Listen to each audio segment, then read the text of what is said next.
আমি বিধবা হয়ে পড়েছিলাম। আমার স্বামীর চলে যাওয়ার পর জীবনটা সম্পূর্ণ বদলে গিয়েছিল। একাকিত্ব আমাকে এতটাই গ্রাস করেছিল যে আমি কিছু ভুল সিদ্ধান্ত নিয়ে ফেলেছিলাম, যা কেবল আমার প্রয়োজন মেটানোর জন্য আমাকে আরও বেশি দিশেহারা করে তুলেছিল। জীবনের কঠিন বাস্তবতায় এমনভাবে আটকে গিয়েছিলাম যে নিজের দিকে তাকানোও কঠিন হয়ে পড়েছিল।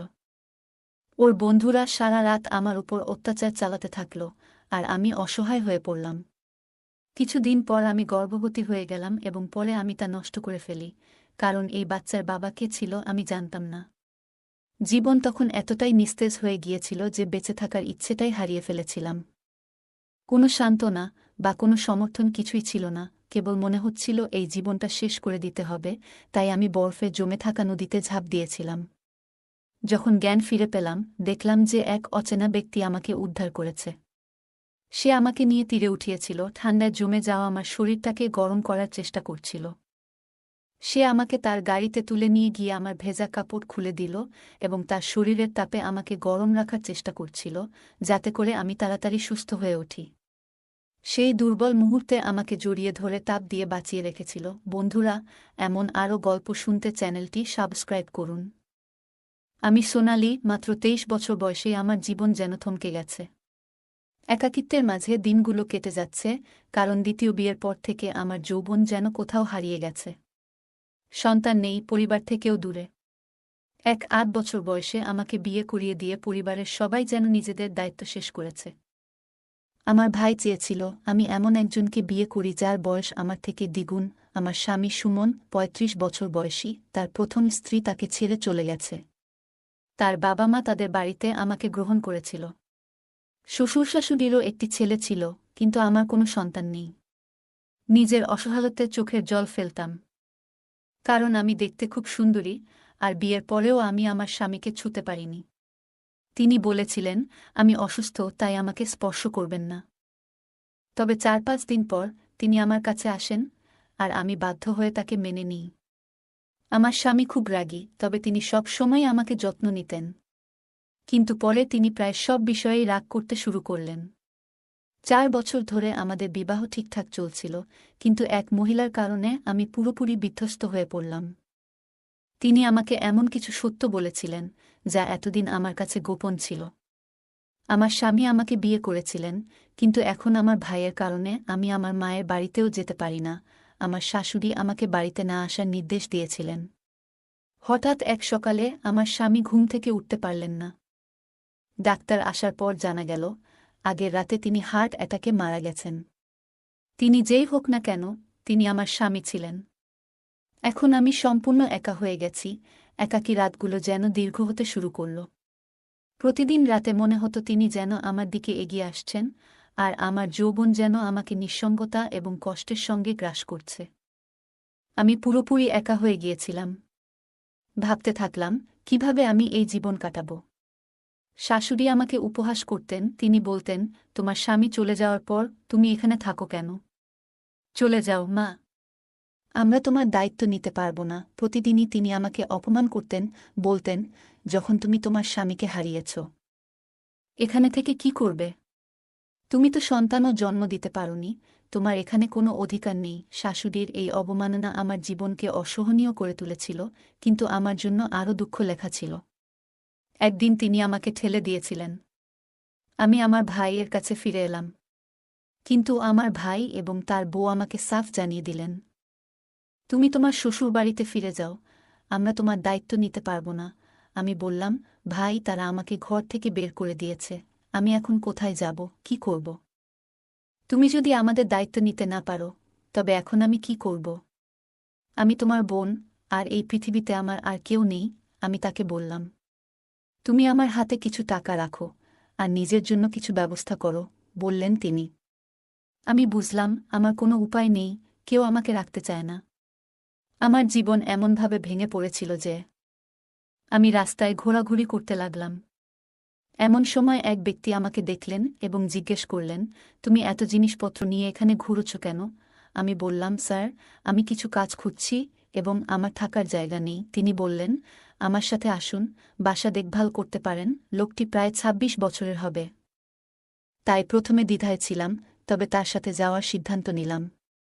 তিনি আমাকে তার বাসায় নিয়ে গিয়ে খাবার দিলেন এবং রঙিন জামা দিয়ে বললেন, নতুন করে জীবন শুরু করুন। আমি ভেবেছিলাম এখানে কেউ আমাকে চেনে না, কি পড়লাম তাতে কি আসে যায়। তিনি জানতে চাইলেন, তুমি কি শিক্ষিত? আমি বললাম, স্যার, ইন্টারমিডিয়েট পর্যন্ত পড়েছি। তিনি বললেন, ঠিক আছে, আমার অফিসে চাকরি করবে। আপাতত এখানে থাকো। তার নাম ছিল সুনীল। প্রথম দিন অফিসে যেতে খুব চিন্তা হচ্ছিল, কিন্তু তিনি বললেন, তুমি আমার ব্যক্তিগত সেক্রেটারি হবে। তিনি আমাকে এমনভাবে দেখতেন যা অস্বস্তিকর ছিল, কিন্তু কিছু বলিনি। তিনি আমার বস, আর আমি একজন বিধবা।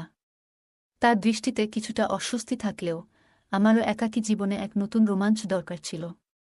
আমি বর্তমানে তার বাসায় থাকি, বাসাও দেখাশোনা করি। অফিসের কাজের পাশাপাশি আমি বাড়িতেও রান্না করতাম। একদিন সুনীল রান্নাঘরে এসে জিজ্ঞেস করল, তুমি কি রান্না করছ? সে খুব কাছে এসে দাঁড়াত এবং তার আচরণে আমি ভয় পেতাম। আমি বললাম, স্যার, আপনি সবসময় আমাকে ভয় দেখান। আর তিনি বলতেন, ভয় কাটাতে হবে। ধীরে ধীরে আমি তার প্রতি দুর্বল হয়ে পড়ছিলাম। সুনীল আমার প্রতি যত্নশীল ছিল এবং 1 মাসের মধ্যে আমি বুঝতে পারলাম সে আমাকে সম্মান করে। একদিন কবির আমাকে বলল, আমি এখানে আছি তোমার পাশে, তুমি আর একা নও।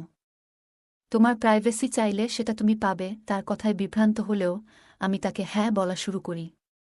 তার প্রতি আমার ভালোবাসা দিন দিন বেড়ে চলছিল। একদিন বললাম, সুনীল, তুমি আমাকে খারাপ সময় সমর্থন করেছ। আমি তোমার কৃতজ্ঞতা প্রকাশ করতে পারছি না। একদিন প্রবল বৃষ্টি শুরু হলো, বজ্রপাতের আলোয় সবকিছু সাদা হয়ে গেল। বৃষ্টির ফোঁটা আমার শরীর ভিজিয়ে দিল। দাঁড়িয়ে থাকতে থাকতে আমি ভাবতে লাগলাম কতটা একা আমি। স্বামীকে হারিয়ে আমি ভালোবাসার জন্য তৃষ্ণার্ত ছিলাম। যদিও তিনি আমার জীবনের সাপোর্ট ছিলেন, এখন আমি সম্পূর্ণ একা। আমার বলতে এখন আর আমার কেউ নেই। বৃষ্টির মধ্যে দাঁড়িয়ে হঠাৎ সুনীল তার গাড়ি থামিয়ে আমার কাছে এসে দাঁড়াল। আমার ভেজা শরীর দেখে বলল, তুমি খুব সুন্দর, আমি তোমার জন্য পাগল। সাদা শাড়িতে তোমাকে ভালো লাগছিল না, তাই তোমাকে রঙিন শাড়ি দিলাম। সুনীল আমাকে জড়িয়ে ধরল, আর আমার শরীরে শীতল একটা অনুভূতি আসতে লাগল। সেই মুহূর্তে আমরা দুজন একে অপরের খুব কাছে এলাম। সুনীল বলল, আমি অনেক দিন ধরে তোমাকে চাচ্ছি। এই দূরত্ব আজ মিটে যাক। আমি সুনীলকে সত্যিই ভালোবাসতাম, তাই সেদিন আমি আর তাকে কিছু বলিনি। আমি জানতাম না যে আমি আমার জীবনে আরও কিছু ভুল করতে যাচ্ছি, যা আমার জীবনকে আরও দুর্বিষহ করে তুলবে। আমার একাকিত্বে একজন সাপোর্ট প্রয়োজন ছিল, যে আমার ভালোমন্দ সবকিছুতেই পাশে থাকবে। সেই রাতে আমি সুনীলকে গভীরভাবে ভালোবাসলাম এবং মনে হল আমার জীবন যেন আবার নতুন করে শুরু হচ্ছে। আমি সুনীলকে বিশ্বাস করতাম, কিন্তু বিয়ের প্রসঙ্গ এলে সে এড়িয়ে যেত। আমার আশা ছিল যে সুনীল একদিন আমাকে সমর্থন করবে, আমাকে বিয়ে করবে। কিন্তু আমার ধারণা ভুল ছিল। একদিন সুনীল তার কয়েকজন বন্ধুকে বাড়িতে নিয়ে এলো। সে আমাকে বলল, বন্ধুরা তোমার সাথে দেখা করতে চায়। আমি হাসিমুখে তাদের গ্রহণ করলাম, কিন্তু ওদের কথায় আমি চমকে উঠলাম। ওরা বলল, আজ আমরা একসাথে আনন্দ করব। আমি বুঝতে পারলাম না কি ঘটতে যাচ্ছে। আমি জানতে চাইলাম, সুনীল তো আমাকে বিয়ে করবে, তাই না? কিন্তু ওরা হাসতে লাগল। রাত বাড়তে থাকল। আমি রুম থেকে বের হতে চেষ্টা করলাম, কিন্তু ওরা আমাকে থামিয়ে দিল। সেই রাতে যা ঘটল তা আমার আত্মা পর্যন্ত নাড়া দিয়ে গেল। আমি চিৎকার করলাম, কাঁদলাম, কিন্তু কেউ আমাকে সাহায্য করল না। ওরা বারবার আমার উপর অত্যাচার চালাতে থাকল, আর আমি অসহায় হয়ে পড়লাম। আমার কিছু করার ছিল না, আমি অসহায় ছিলাম। সুনীল আমাকে ছেড়ে গেল না, এমন অবস্থায় রেখে গেল যে আমি বিছানা থেকে উঠতেও পারছিলাম না। সেই অবস্থায়ও সুনীল আমার কাছে আসতেন তার প্রয়োজনে। আমি তার হাতের খেলনা হয়ে গিয়েছিলাম, নির্জীব এবং অসহায়। কোনোভাবে আমি এই বন্দিত্ব থেকে মুক্তি পেতে চাইতাম।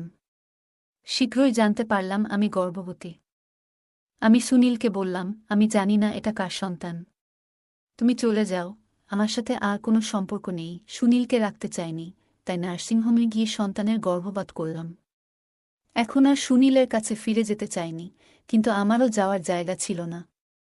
জীবনের কোনো ইচ্ছাও ছিল না। পাহাড়ে গিয়ে বরফের নদীর তীরে ঘোরাঘুরি করতে লাগলাম। শেষে নদীতে ঝাঁপিয়ে পড়লাম। আমি জানতাম আমাকে কেউ বাঁচাতে আসবে না, কারণ আমার কেউ নেই। সবাই আমাকে ব্যবহার করেছে। আমার জীবন শেষ হয়ে গেলেও কারো যায় আসে না, কিন্তু একজন লোক হঠাৎ নদীতে ঝাঁপিয়ে পড়ে আমাকে পাড়ে নিয়ে এলো। আমার শরীর থেকে নদীর জল বের করে দিল এবং পিঠে নিয়ে গাড়ির পিছনের সিটে নিয়ে গেল। আমি ঠান্ডায় কাঁপছিলাম, কাঁপুনি থামছিল না। হঠাৎ সে আমার শরীরের উষ্ণতা দিতে শুরু করল। সেই মুহূর্তে আমি বুঝতে পারছিলাম না তার হৃদয়ে কী চলছে। সেও কি আমার সাথে খারাপ কিছু করবে নাকি? বিভিন্ন চিন্তা আমার মাথায় ঘুরতে থাকে। আমি মরার জন্য জলে ঝাঁপ দিয়েছিলাম, কিন্তু এই অচেনা লোক আমাকে তার উষ্ণতা দিয়ে জীবন ফিরিয়ে দিচ্ছিল। আমি তোমাকে মরতে দেব না, সে জোরে বলল।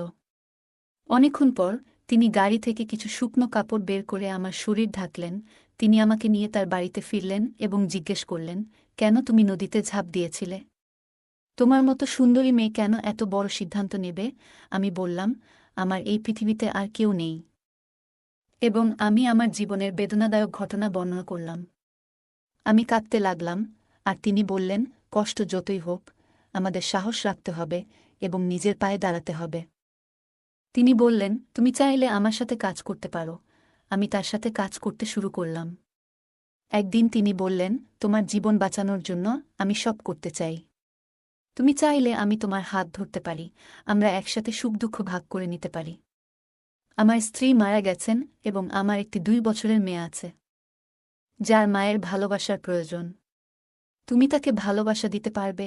তার মুখে এই কথা শুনে আমি কান্না করতে লাগলাম, কারণ আমার একটি পরিবারের দরকার ছিল যারা আমাকে ভালোবাসবে, আপন করে নিবে। এই প্রস্তাবে আমি ভাবলাম, আমার জীবনের সমস্ত ঘটনা আমি তার কাছে লুকাইনি।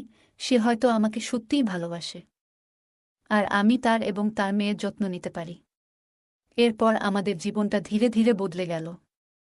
সে আমাকে সত্যি অনেক ভালোবাসে। সময়ের সাথে সাথে আমি তা বুঝতে পারলাম। এর আগে যারা আমার জীবনে এসেছিল তারা সবাই খারাপ মানুষ ছিল। তারা আমাকে কে মন থেকে ভালোবাসেনি, তারা শুধু তাদের প্রয়োজন মিটিয়েছিল আমাকে দিয়ে। এখন আমি তা বুঝতে পারছিলাম। কিন্তু আমার এই স্বামী সবার থেকেই আলাদা ছিল। সে আমাকে মন থেকেই ভালোবাসে। গল্পটা কেমন লাগলো জানাতে ভুলবে না। আরও মজার মজার রোমান্টিক গল্প শুনতে চাইলে ভিডিওটি লাইক, শেয়ার এবং চ্যানেলটি সাবস্ক্রাইব করতে এবং বেল আইকনটি ক্লিক করতে ভুলবে না। ধন্যবাদ।